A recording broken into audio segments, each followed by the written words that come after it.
Mateus capítulo 9, eu vou ler Mateus capítulo 9, os versículos 35 e 36. Mateus 9, 35 e 36. Jesus ia passando por todas as cidades e povoados, ensinando nas sinagogas e pregando as boas novas do reino, pregando as boas notícias do reino de Deus, pregando o evangelho do reino de Deus e curando todas as enfermidades e doenças. Ao ver as multidões, teve compaixão delas, porque estavam aflitas e desamparadas, como ovelhas sem pastor. Agora vamos para o Evangelho segundo São Lucas, o capítulo 7. E evidentemente você me compreende, absolutamente nenhuma crítica a Jesus. Mas aqui em Mateus capítulo 9 nós lemos que Jesus teve compaixão das multidões. Agora em Lucas capítulo 7, a partir do versículo 11, nós vamos ouvir uma outra história de Jesus, que diz que Jesus foi uma cidade chamada Naim. E com ele iam os seus discípulos e uma grande multidão. Ao se aproximar da porta da cidade, estava saindo o enterro do filho único de uma viúva. E uma grande multidão da cidade estava com ela, a viúva. Ao vê-la, o Senhor se compadeceu dela e disse: não chore.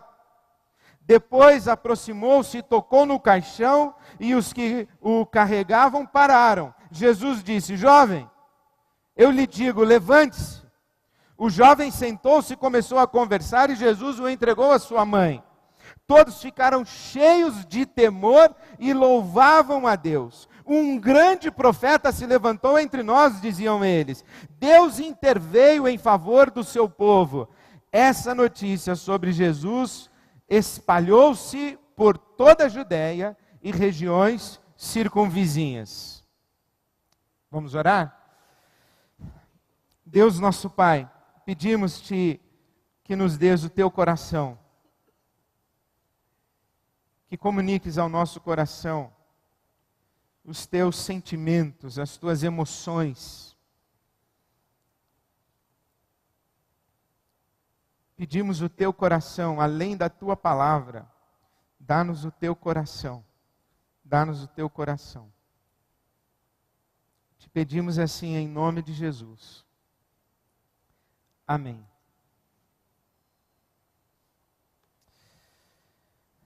A nossa palavra é mais compaixão, a nossa expressão dessa noite é mais compaixão, compaixão, compaixão. Simpatia, compaixão e misericórdia são palavras próximas, são palavras meio que irmãs, primas talvez. Simpatia é a palavra grega, compaixão é a palavra latina. Simpático, de pathos no grego, sentimentos, afetos. O simpático é aquele que sente com, sente ao lado de. Mas o simpático na nossa cultura tem uma conotação positiva, até uma conotação de alegria, uma conotação de prazer, quando a gente fala, essa pessoa é simpática, essa mulher é simpática, esse camarada é simpático, esse sujeito é antipático. Nós falamos simpatia, é assim a qualidade ou a capacidade de uma pessoa que nos faz sentir bem ao lado dela. Uma pessoa acolhedora, uma pessoa bem-humorada, uma pessoa para cima, a gente fala assim que é uma pessoa simpática. Já a misericórdia vem de outra expressão, vem do cordial, do coração, cordial aquilo que é do coração. E a misericórdia é a miséria do coração.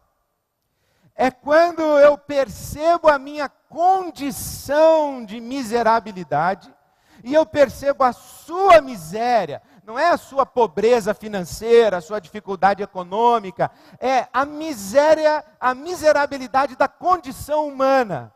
A nossa realidade de viver num mundo marcado pelo sofrimento. e a nossa impossibilidade de escapar do sofrimento, as nossas limitações humanas, o nosso padecimento na vida. Não é possível a gente atravessar a vida sem sofrer, não é possível a gente amar sem sofrer. Inclusive, é muito interessante que Santo Agostinho dizia que se Deus não fosse capaz de sofrer, Ele não seria capaz de amar. Aliás, foi Bonhoeffer que disse, se Deus não fosse capaz de sofrer, não seria capaz de amar, porque amar exige necessariamente sofrimento, amar é sofrer. Por quê? Porque o amor é cheio disso que nós estamos chamando de compaixão. E compaixão não é apenas sentir com alguém, não é apenas ser solidário ao sentimento de alguém, porque a simpatia, o sentir com alguém, sentir ao lado de, pode ter uma categoria assim negativa. Você pode sentir ódio junto com alguém. Você pode ter um amigo, por exemplo, que está com raiva de outra pessoa, e você é simpático ao seu amigo que tem raiva, e você tem raiva junto com ele de uma outra pessoa. Você pode ter um amigo que tem ódio de uma pessoa e você é simpático ao seu amigo, sente com o seu amigo ódio de uma outra pessoa. Então, simpatia é sentir com. Esse sentimento pode ser bom, pode ser ruim. Por exemplo, tem o sujeito que tem prazer em fazer o mal, em impingir a dor. Torturador, que é um sádico, que ele gosta de fazer sofrer. E aí você chega do lado dele e você é simpático àquele sadismo. E você também sente o mesmo prazer em fazer os outros sofrer. Aliás, isso é uma coisa muito delicada, né? Dois camaradas que promovem um bullying eterno em cima do outro. O cara, ele está o tempo inteiro infernizando a vida do outro, mas um com o outro são simpáticos. Já a compaixão não permite essa possibilidade, não tem essa variação. A compaixão, a tradução exata de compaixão, essa expressão latina, significa sofrer com. Não é apenas sentir com, é sofrer com. Compadecer. É ir para dentro do padecimento do outro, ir para dentro do sofrimento do outro. Então, quando nós falamos assim, mais compaixão, nós estamos dizendo, por exemplo, que a compaixão nos leva ao encontro das pessoas. Por isso é interessante essa expressão da Bíblia Sagrada, que Jesus, ele tem compaixão generalizada das multidões, mas ele tem compaixão de uma viúva que está para sepultar o seu filho único. Então Jesus, ele é apresentado como esse, agora sim Santo Agostinho diz, de Deus que cuida de todos como se fossem um, e de um como se fosse todos. Então esse trânsito de Jesus, que ele se compadece da multidão, e se a compaixão fosse isso, para nós seria muito legal. A gente vê uma notícia sobre fome na África, a dificuldade da Índia, dos rincões do Nordeste brasileiro com a seca, e a gente fala assim, que mal, né? Que triste, a gente se compadece, mas é da multidão. Mas agora, Jesus está diante de uma mulher específica. Tem um horário, tem uma agenda, tem um local, tem uma cidade, tem um acontecimento, tem um fato, tem um rosto, tem uma história, tem uma necessidade que clama, tem uma lágrima, tem um endereço, tem um nome. É essa mulher, essa uma pessoa. Então a compaixão nos leva ao encontro, para dentro da dor de uma pessoa específica.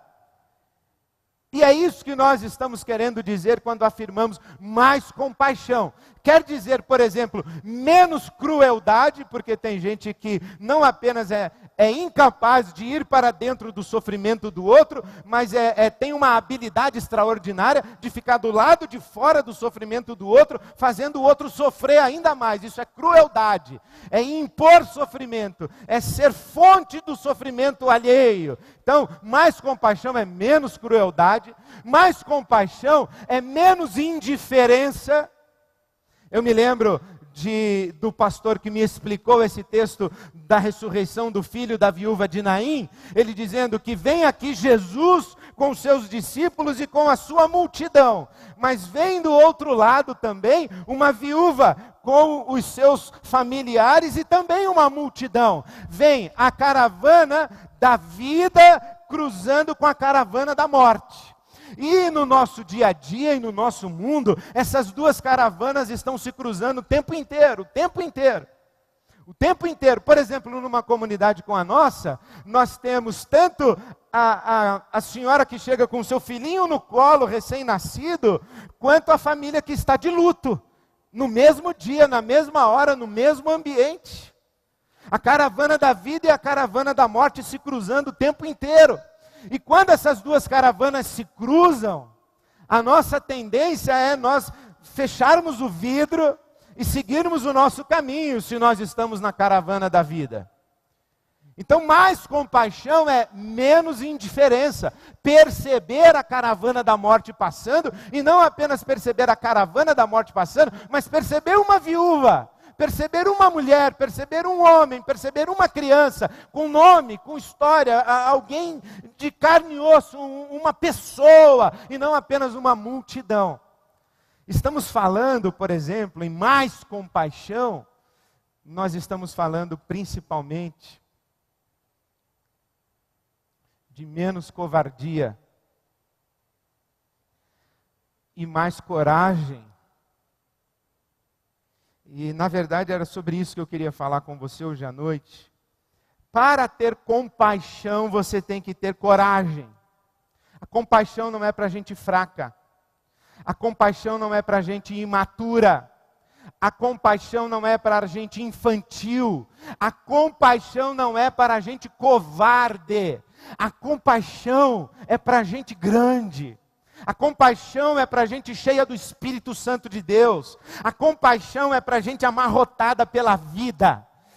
Gente que foi até o pó e de lá Deus levantou. Por isso é que a Bíblia Sagrada diz que nós devemos consolar os outros com as mesmas consolações com que fomos consolados. Porque tem gente que a vida leva ao pó e lá no pó fica.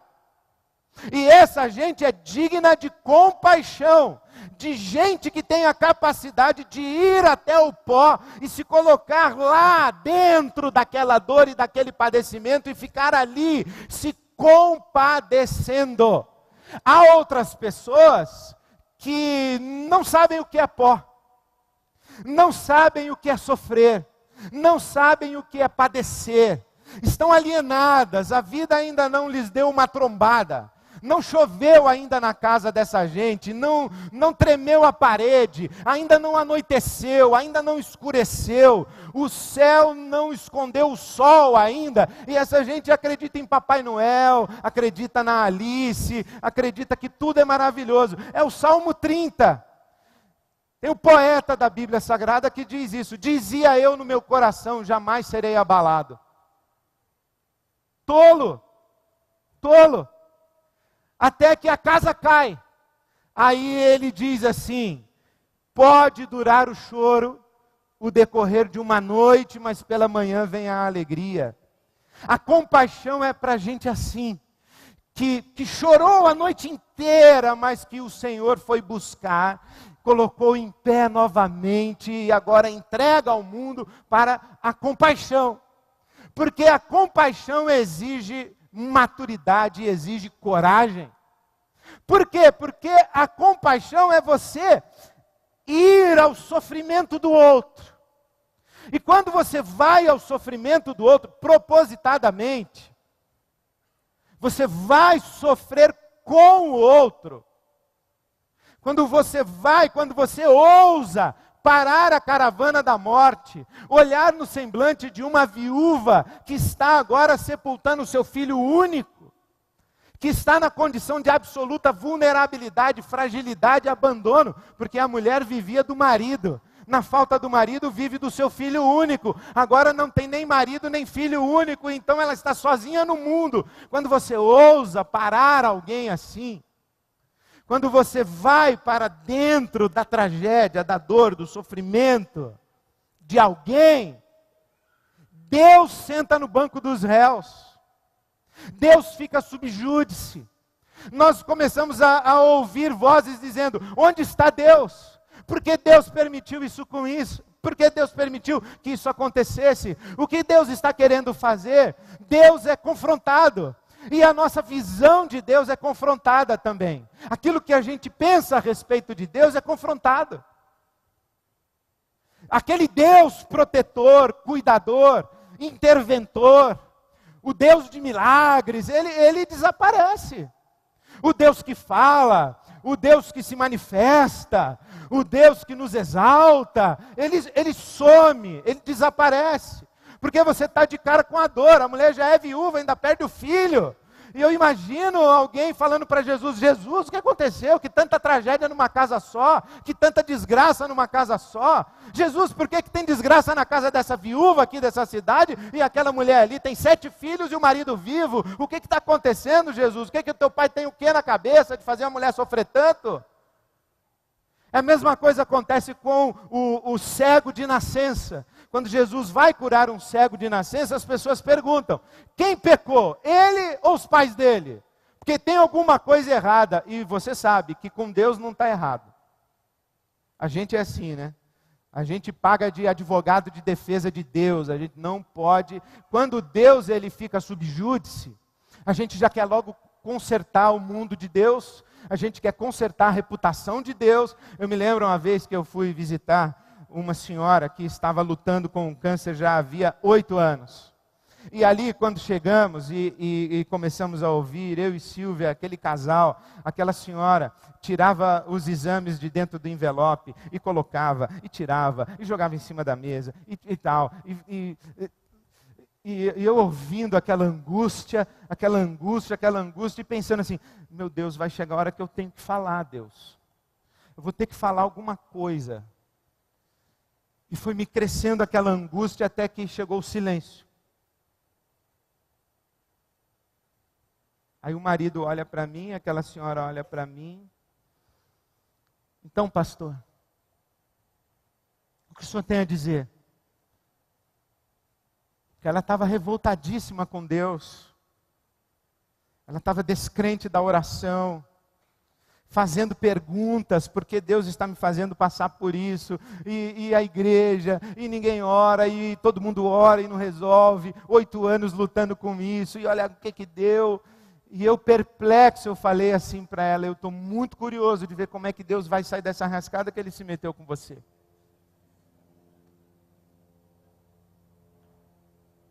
Mas eu sou solidário com você, eu também quero saber. Porque no nosso sofrimento, Deus fica subjúdice. E não adianta vir com clichê. Deus é onipotente, Deus é onisciente, Deus é onipresente, Deus é soberano. 1000 cairão à tua direita, 10.000 à tua esquerda. Falei: amigo, o meu filho morreu, amigo, já caiu. Meu marido morreu, minha mulher morreu. Hoje mesmo, acabei de falar pela manhã, veio uma senhora, me abraçou, chorou e falou assim: pastor, estou sozinha. Meu velho, depois de 60 anos de casamento, morreu, tem 4 meses. Eu estou sozinha na mais profunda solidão de uma casa vazia. Chorou. Eu digo: minha irmã, vai para lá, Deus é soberano, Ele é onipotente. Vai para lá, irmã. Você acha que resolve? 10.000 cairão, 1.000 não, você não funciona. Eu me lembro, a pior viagem da minha caminhada pastoral que eu passei nos últimos tempos foi quando conversei com um casal que havia perdido seu filhinho. E eu ouvi a seguinte pergunta: por que Deus levou meu filho, pastor? E eu respondi: não foi Deus que levou seu filho. Deus não matou seu filho. Não, Deus tem um propósito na morte do meu filho. Eu disse: sim, Ele tem um propósito agora que o seu filho está com Ele. Mas não é que Deus tinha um propósito antes e que o obrigou a matar o seu filho para cumprir um propósito. E foi muito difícil. Nós construímos as nossas lógicas para suportar o sofrimento, e talvez a minha falta de sensibilidade, de dar uma resposta quando eu deveria simplesmente ter me compadecido. Mas ao mesmo tempo eu me pergunto, será que para consolar pessoas precisamos continuar a repetir os nossos clichês vazios? Será que para consolar pessoas nós precisamos continuar falando de Deus, alguma coisa que não faz o menor sentido? Será que para consolar pessoas nós vamos continuar alimentando uma ilusão, uma mentira, e não vamos encarar de frente a realidade de que nos ensinaram um Deus que é um velhinho que cuida de todo mundo, e que esse Deus não funciona, não é assim? Será que nós não teremos coragem de encarar quem é Deus na hora do nosso sofrimento, e na hora do sofrimento daqueles com quem nos compadecemos, e rever aquilo que cremos a respeito de Deus, se as nossas crenças a respeito de Deus não são infantis, não são imaturas? Será que o Freud não tinha razão? Que nós inventamos um Deus que é um papai do céu para substituir o papai? Será que o Freud não tem razão em muita gente? Será que Sartre não tinha razão quando diz que quem tem fé e precisa de Deus é porque é covarde? Será que nós não podemos dizer assim: eu creio em Deus, mas eu não sou covarde não, eu tenho muita coragem de encarar o sofrimento e de encarar as perguntas que tenho a respeito de Deus na hora do sofrimento? Isso é Jó, não é? Jó não teve dúvida, foi para cima de Deus e pediu resposta, explicação, gritou, falou para Deus o seguinte: o Jó foi macho, falou para Deus: desce aqui para me explicar. Imagina, desce aqui, é quase que ele falou: você é homem, desce aqui para me explicar, porque eu não estou entendendo por que eu estou sofrendo. Para sofrer tem que ter coragem, e para entrar no sofrimento dos outros a gente também tem que ter coragem. E tem que ter coragem porque lá no fundo da gente a gente sabe que Deus no fundo vai passar por inocente. Então sobra para a gente. O que eu fiz, deixei de fazer? O que eu podia ter feito? Que decisão eu tomei que resultou nisso que eu estou sofrendo agora? Isso me faz lembrar a história do rabino Kushner. Era rabino na sinagoga de Manhattan. Ele foi visitar duas famílias enlutadas na mesma tarde. A primeira família, a vovó faleceu na Flórida. Inverno rigoroso em Nova York, a família pegou a vovó e mandou para a Flórida. Aí a família falou assim: rabino, vovó não suportou a viagem. Já estava com a saúde fraca, enfraquecida, frágil. Mandamos vovó para a Flórida, a vovó morreu lá na Flórida. Não quisemos deixá-la aqui nesse inverno rigoroso de Nova York, mandamos para a Flórida, a vovó morreu. Aí ele saiu dessa casa, foi para outra família enlutada, vovó morreu em Nova York. Rabino, inverno aqui é muito rigoroso, deveríamos ter mandado a vovó para a Flórida. Nós sempre queremos encontrar o que fizemos ou deixamos de fazer, porque o sofrimento nos alcançou. E a gente tem que ter coragem, sim, de avaliar as nossas decisões, coragem de avaliar a nossa história, por onde eu caminhei para chegar aqui nesse lugar. Isso aqui tem a ver comigo ou não tem a ver comigo? Eu poderia ter feito alguma coisa ou não poderia ter feito? E mais, a gente tem que ter coragem, porque a gente não tem garantias, pessoal. Pode ser que você decida mandar a vovó para a Flórida, ela morra na Flórida. Pode ser que você decida manter a vovó em Nova York, ela morre em Nova York. Você não tem garantias de que as suas decisões vão dar certo. Não tem garantias, então você tem que ter coragem para viver. E para entrar no sofrimento do outro, e ouvir as questões do outro. E aí você também tem que ter muita coragem para admitir que você não é capaz, que você não pode. Que você também é vulnerável, que você também é fraco. Que você também é sujeito ao sofrimento. Que quando você entra no sofrimento do outro, aí tem uma hora que o outro está falando, você está chorando com ele. Mas tem uma hora que o outro está falando, você se abstrai. E você diz assim, meu Deus, graças a Deus não é comigo, eu não suportaria isso. Aí você olha no relógio, porque já está na hora de você ir comer aquela pizza que você marcou. E você quer ir embora. Você quer sair desse sofrimento o mais rápido possível. E aquele sofrimento, aquela lágrima, aquela dor com a qual você se compadece, com aquela pessoa com quem você se compadece, aquilo vai trazendo para você uma dor que você também você percebe assim, meu Deus, se aconteceu com ele, pode acontecer comigo. E principalmente coragem para admitir que a gente também não resolve, né, pessoal? Isso é difícil. Por isso é que para se compadecer a gente tem que ter coragem. E eu digo, eu não sei se eu tenho essa coragem ou se eu sou covarde com o sofrimento dos outros. Eu lembro uma vez que o meu amigo me contou a sua história de dor e de sofrimento. Eu ouvi, me compadeci, intercedi e sumi. Passados uns 2, 3 anos, esse amigo me confrontou e disse assim, Ed, você sabe que você nunca mais tocou naquele assunto que eu compartilhei com você? Nunca mais você me perguntou como eu estava, como eu não estava, não quis saber da minha história, você sabe disso? E você sabe que quando alguém coloca você na parede assim, você não se faz de rogado, você bate de volta, não pode ficar assim. A pessoa vem com cara de quem tem razão falando contigo, você não abaixa a cabeça não, devolve. Aí eu falei assim, mas também a história que você contou, amigo, não tem solução. Minha mãe falou que o que não tem remédio, remediado está. Aprendi lá em casa. Seu problema não tem solução, não adianta eu ficar perguntando, porque não resolve. Aí ele falou assim para mim, Ed, eu não queria solução, eu só queria companhia.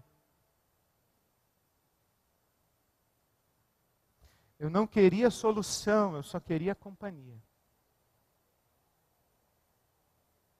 Eu só queria que de vez em quando você dissesse, eu estou orando por você ainda.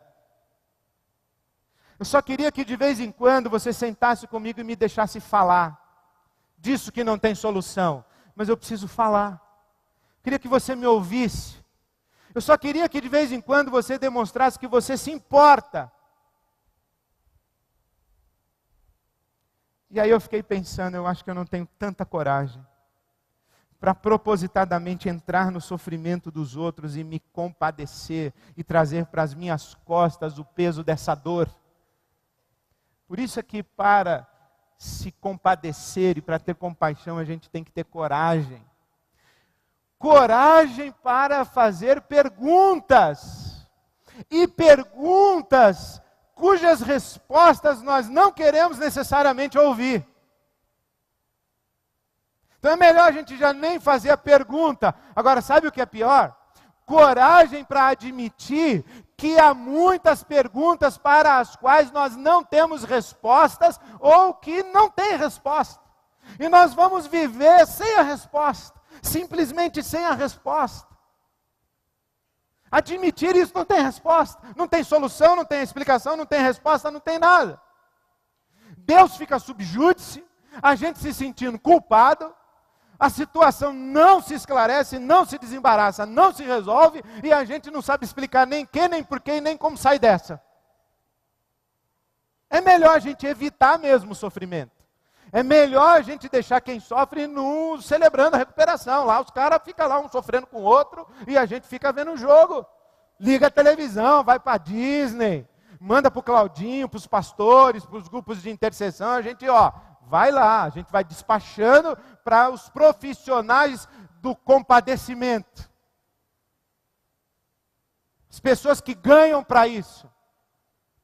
Os psicólogos, os psicanalistas, os médicos.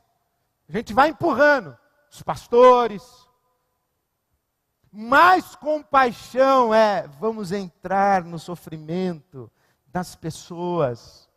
Vamos olhar a viúva de Naim, a lágrima daquela viúva, e permitir que a lágrima daquela viúva se torne a nossa lágrima.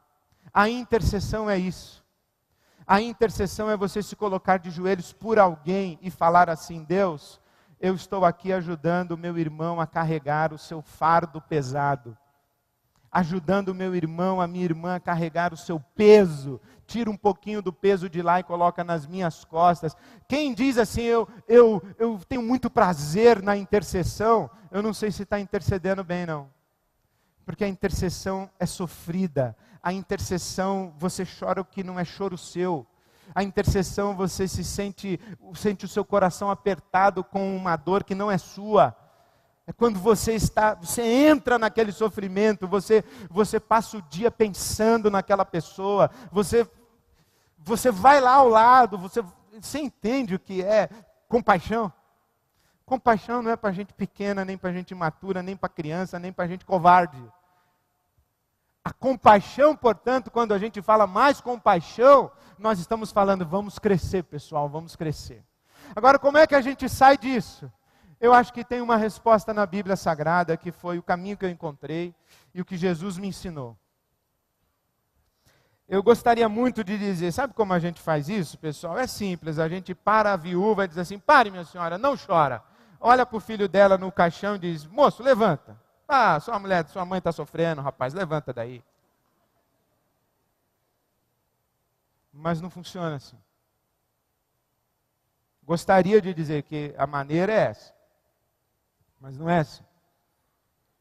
Então, quando eu li aqui essa história de Jesus encontrando-se com a viúva de Naim e tendo compaixão dela, uma coisa que me chamou muita atenção, que me saltou aos olhos, foi que a Bíblia Sagrada disse assim, que Jesus viu a viúva e teve compaixão dela. O que Jesus está ensinando para nós, ou o que a Bíblia Sagrada está ensinando para nós é: tire os olhos do sofrimento e olhe para a pessoa que sofre. Tire os olhos, não fique olhando para o morto, nem para o caixão. Olhe para a viúva. Olhe para a mãe do morto. Não fique olhando para a realidade econômica do país, para a dificuldade financeira de todo mundo, para o desemprego, para o currículo ruim. Olhe para a pessoa, olhe para a pessoa. É com a pessoa, com ela, fique com ela. Não tente explicar a situação, não tente resolver a situação, fique com ela, diga assim: eu estou com você. Eu estou aqui com você, eu estou aqui à sua disposição. Eu não consigo, talvez, resolver o seu problema, equacionar a sua situação, dar a você todas as respostas, mas uma coisa eu te garanto: nós vamos atravessar esse negócio aqui junto. Nós vamos atravessar juntos aqui, eu estou contigo. Nós vamos chorar junto, vamos orar junto, perguntar junto para Deus, pedir ajuda junto, mas nós vamos juntos. Isso é compaixão. Não foque no sofrimento, foque na pessoa. E uma coisa acontece. Quando a gente vai ao encontro do outro na compaixão, a Bíblia Sagrada não diz que onde 2 ou 3 estão reunidos em meu nome, eu ali estou. Quando alguém está sofrendo, esse estar sofrendo é como mais ou menos estar assim numa sala fechada, janela fechada, porta fechada, luz apagada, deitado numa cama já há 4, 5, 6 dias. Conhece esse quadro? Já viu em algum lugar? 7 dias, 12 dias na mesma cama, mesmo lençol, mesmo travesseiro, mesma luz do quarto. É assim, parece que não tem saída, parece que a vida acabou, não tem alternativa, não é nada mais é possível, até que alguém se compadece. E vai lá e diz assim: eu estou aqui em nome de Jesus, entrando no seu quarto. Aí abre a porta, abre a janela, pede para o camarada levantar do seu sofrimento, não tenho força para levantar, eu te ajudo, escora aqui em mim, enquanto a outra ali vai bater, eu tenho o lençol. Vai lá, sacode o lençol, joga para lavar, troca a roupa de cama, bate a poeira, deixa o quarto iluminado, e de repente canta um passarinho do lado de fora, e o camarada no seu sofrimento diz, tem vida lá fora. De repente é uma risada de uma criança, tem vida lá fora. De repente a vida aparece de novo, a luz, a cor, a alegria, e isso pega, porque se doença pega, pessoal, saúde também pega. Se sofrimento pega, alegria também pega. E quando a gente entra no sofrimento do outro, em nome de Jesus, a gente vai lá para abençoar o outro, fazer o outro respirar e dizer assim, olha, a vida não acabou, o mundo não acabou, nem tudo está perdido, você ainda está vivo, há um horizonte aí para frente, e Deus pode fazer coisas que a gente jamais imagina que Ele possa fazer, se nós aqui 2 ou 3 reunidos, em nome de Jesus e clamando por Jesus, nós clamarmos ao céu para que Ele faça com que, assim como o choro durou a noite inteira, a alegria venha pela manhã. Mais compaixão, queridos, mais compaixão, tem que ter coragem. Então, mais compaixão vamos crescer, vamos enfrentar a nossa dificuldade de nos compadecermos das pessoas. Eu sou o primeiro a pedir oração nessa noite. Minha dificuldade de sofrer de entrar lá no fundo da dor do outro. Entrar lá no fundo. Porque quando eu entro, todos os fantasmas aparecem. Eu começo a fazer pergunta, eu começo a me sentir culpado, eu começo a tentar resolver e não tem solução. E aí eu não aguento e eu fujo. Mais compaixão, eu estou ouvindo Deus dizendo assim, Ed René, cresça. Cresça, meu filho, cresça. Cresça para que você seja compassivo e saiba se compadecer, mais compaixão. Eu estou ouvindo dizer Deus assim para mim, Ed René, coragem meu filho, se levante, coragem. E é a mesma coisa que Deus está dizendo para você, para você, para você, para você, para você. Cresça, tenha coragem e abençoe pessoas, especialmente as pessoas que estão no seu sofrimento, e vá para dentro do sofrimento dessas pessoas, em nome de Jesus e para a glória de Deus. Amém? Amém. Vamos ficar em pé, vamos louvar ao Senhor e vamos trazer o nosso sofrimento para a luz e convidar alguns irmãos e irmãs que venham para dentro do nosso sofrimento nessa noite. O Espírito do Senhor, o Senhor Deus está sobre mim, disse Jesus, porque o Senhor me ungiu para levar as boas novas do reino de Deus aos pobres. Enviou-me para cuidar dos que estão com o coração quebrantado, anunciar a liberdade aos cativos e a libertação das trevas aos prisioneiros. Me ungiu e me enviou para proclamar o ano da bondade do Senhor, o ano do jubileu, o ano da graça do Senhor, para consolar todos os que andam tristes e para dar a todos os que choram uma bela coroa em vez de cinzas, um óleo de alegria, uma unção de alegria em vez de pranto, e um manto de louvor em vez de espírito angustiado, a fim ou para que eles sejam chamados carvalhos de justiça, plantados pelo Senhor para a sua glória. Amém. Deus nosso Pai bendito, esse Espírito que está sobre Jesus teu Filho, está também sobre nós. E nós te pedimos esta unção, essa condição, essa capacitação da compaixão, e que o Senhor nos leve ao encontro dos que sofrem à nossa volta, e através de nós, e conosco, e em nós, e sobre nós, abençoe estes que choram, para que sejam levantados, sejam fortalecidos, e sejam estes carvalhos de justiça para a manifestação da tua glória nesse nosso mundo. Te pedimos assim, Pai, te pedimos assim em nome de Jesus. Amém.